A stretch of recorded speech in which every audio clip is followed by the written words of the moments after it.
So let's kind of talk about the first trade that we took, right?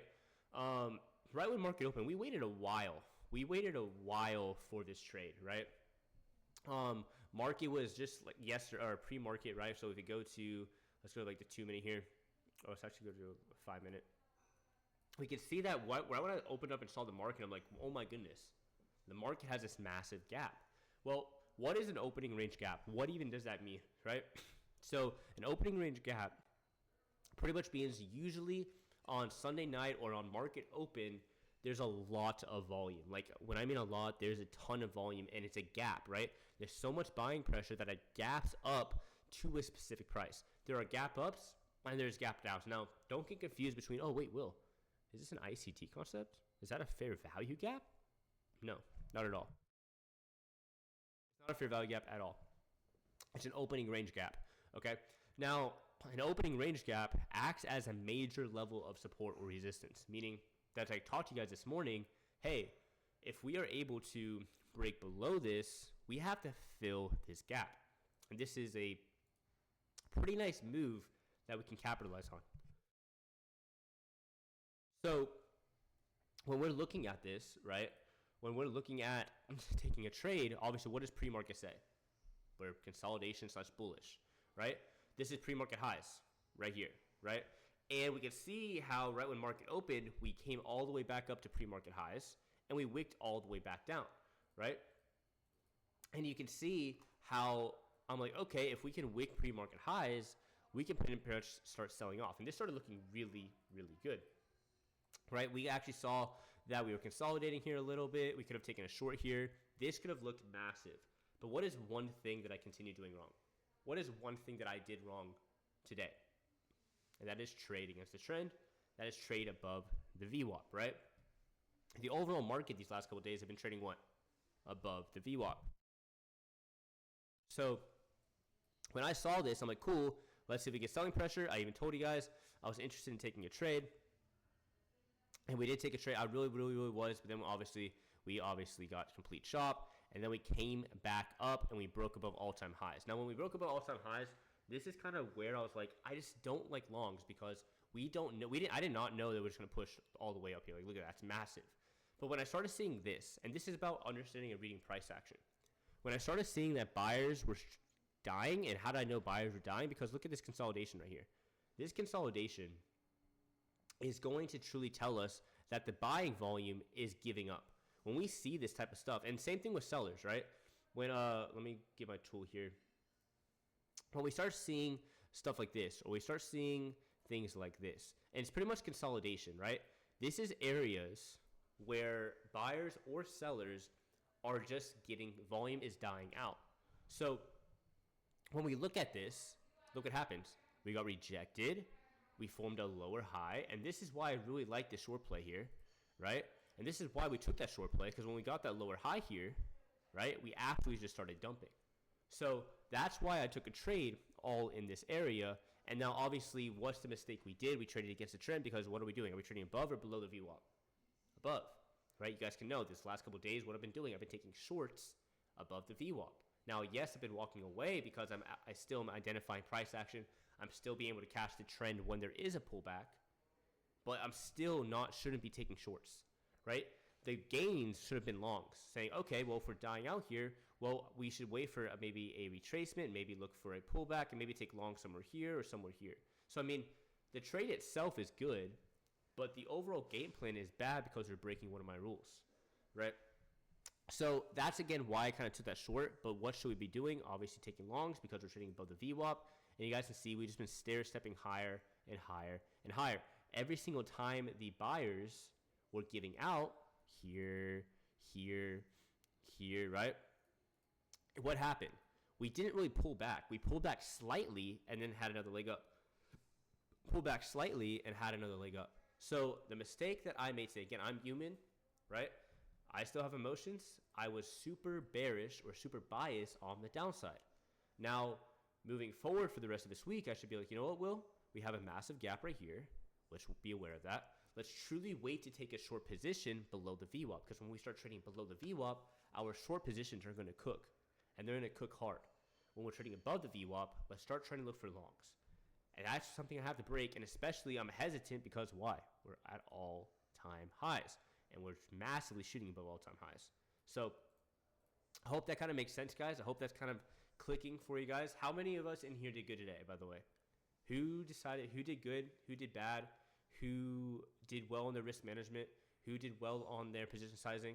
A lot of the time, guys, I do a test trade, which what that means is I'll go in very, very light. So, for example, when I am not 100% or 90% confident on the trade I'm taking, I will go in very light, which means 1 NQ contract for me, right? And then once I'm actually doing well, I will add to my position size, right? Not good, but good risk management. Well, I'd rather you do bad with good risk management backs than green with no risk management, because when you have good risk management, even though you might take bad trades, you're staying alive, okay?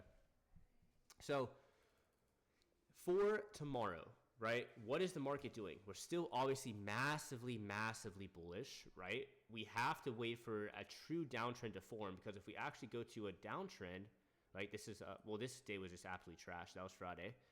Clear a sign of an uptrend right here. Now look at this. Do you guys see the difference now between being able to catch the downtrend? What's happening here? The overall market trend below the VWAP. The overall market is selling. Like, this is super easy to catch. So the difference between a downtrend and bullish and bearish sentiment, if we can just find the trend, guys, I think we can be okay, right? Trying to catch trades like this, we can catch them, but if you're late to the party or you're improper with your entries, trading against the trend is going to hurt you. Now, I've been doing this for so long. My entries and my risk management is insane, so I'm still able to capitalize on trades that were still going against us, against the trend, right? Like, you still profit off of these, but you can tell it's still not a smart trade, okay? And again, right, it's towards the end of the year. We have 2 more months, guys. 2 more months till the year is over, which is actually insane. And we have to realize that, what is the market going to do? What is the market going to do towards the end of these 2 months? Are we just going to absolutely just go ballistic and start trading crazy high? Are we going to start selling off, right? So I'm definitely going to keep an eye out on this gap here. Everybody should be keeping an eye on this gap, okay? I don't really think I want to go short until we really get below here, 25,851, because that's going to be below the VWAP. So, and then obviously we can target prices lower. Now, shorts still look super attractive, guys, for tomorrow, Wednesday, and so forth, right? But let's say we dip a little bit, but we're still trading above the VWAP. We're still showing strength. What do we got to do? Kind of push my feelings aside, say, you know what, we'll stick to our rules, and let's look for some long trades. Okay, guys? Any questions on today's trading? Any questions in general? Does everybody feel pretty happy with their performance today? Does anybody want to go over anything specific? Scarlett, do you want to go over anything specific? Do you want to talk about anything specific or anything like that? Yeah, I do have a question. In the mornings when we set levels, I always notice that you have less than me. We have the same. Like I do mark the same levels, but I think you delete the other. I don't know. Like, how do you prioritize what level is more important than Yeah. the previous? Yeah, good question. I usually prioritize higher time frame key levels than shorter time frame key levels, right? So if we go to the 1 minute time frame, we can see there's a key level here, here, here, and here, right? But if we go to the 5 minute time or 15-minute time frame, there's not one key level. So, but what I say, if I wanted to prioritize, if I only pick 2 levels out of these 4, which ones would I pick? Okay, I would pick this one. I'll tell you why. Because while I'm watching this key level, what's happening? Not just the algo is saying it's key level, it's visibly showing us it's a key level. We come down, we bounce up. We come down, we bounce up. We come down. So the algo tells me it's a key level, and it's visibly showing me that we have multiple touch points. This is a key level. Now, on this specific trade, on this key level here, does this truly merely make me know that it's a key level? Not really. Yes, we have resistance here. Yes, we broke above the resistance, right? But for this area, I'm not 100% or I'm not 90% sure that this is going to be a valid key level. But if we, let's say, come all the way down and this bounces off of it to a T, then I know it's a key level, right? Sometimes I draw very, very minimum key levels, and then when the market starts moving, I see what the price action is doing. I see how it's reacting off the key level. If it just bursts right through the key level, I'm not going to take it. But if it starts hesitating and I start seeing it bounce off of it, and then I see it start making lower lows, I'm like, okay, this is gonna break. Let's take it. Right? For example, this key level right here. Is there any indication that this is a valid key level? For right now, no. So I'm gonna go ahead and ignore it. Now, if the market's right here, what should I be looking at? This key level here. So I'll only have maybe these three lines, and I might only go short here, and then my take profit can be right here if I'm trying to go ballsy and I'm trying to hold the trade for a decent play. But if I'm trying to just get a quick scalp, I can just go here, because this is technically, this whole area right here is still technically a key level. Excuse me. Right here, right? This is still a key level. This is still buying and selling, but the algo doesn't tell me that. But I do know if price gets to this level, something's going to happen. So when we took that last trade together and we banked on it, I told you guys, hey, we have 5 key levels here. We have 5 take profits here. We have 5 potential take profits here. You guys decide when you want to get out, right? I told you guys where I wanted to get out, and I even told you guys, right, when we shorted it right here, let me change my thing here. When we shorted the trade here, right, TP1 could have been here, TP2 could have been here, TP3 could have been all the way down here. Now, how did I get those levels? I'm just reading price action, right? We can see this is all consolidation. This is all resistance. We broke above it. So this can be a potential take profit. Look what happened. We bounced off of it, came right back up. Now this level, what happened?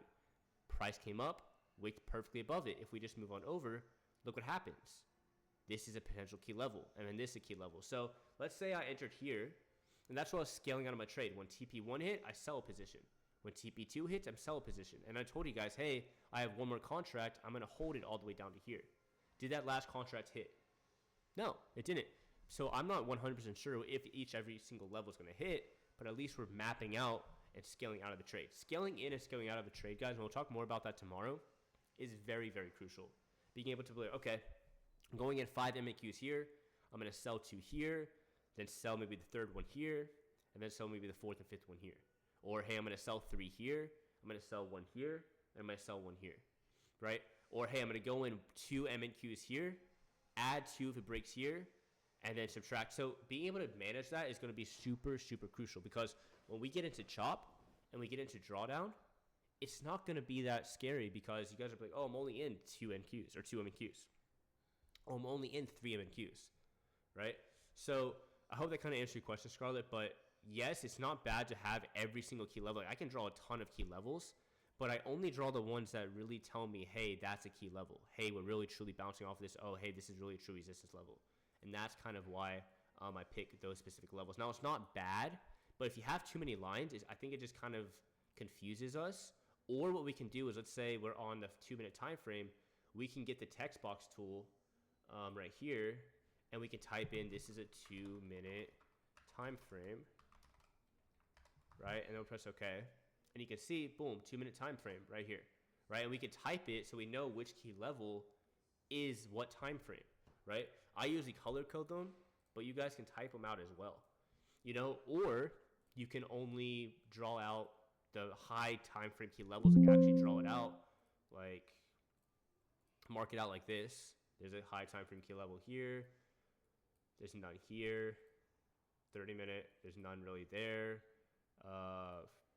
Let's see. And then maybe on the 5-minute, we don't have to draw it in key levels. We can say, oh, cool. The algo has it. Let's just wait. Okay. So I hope that kind of is making sense. Is that kind of making sense? Yeah, I kind of answer your question too, Scarlett, as well. Yeah, it Okay, does. cool. It does. I think in the morning we're gonna try to do like less levels, but like keep the more meaningful ones. Yeah, exactly.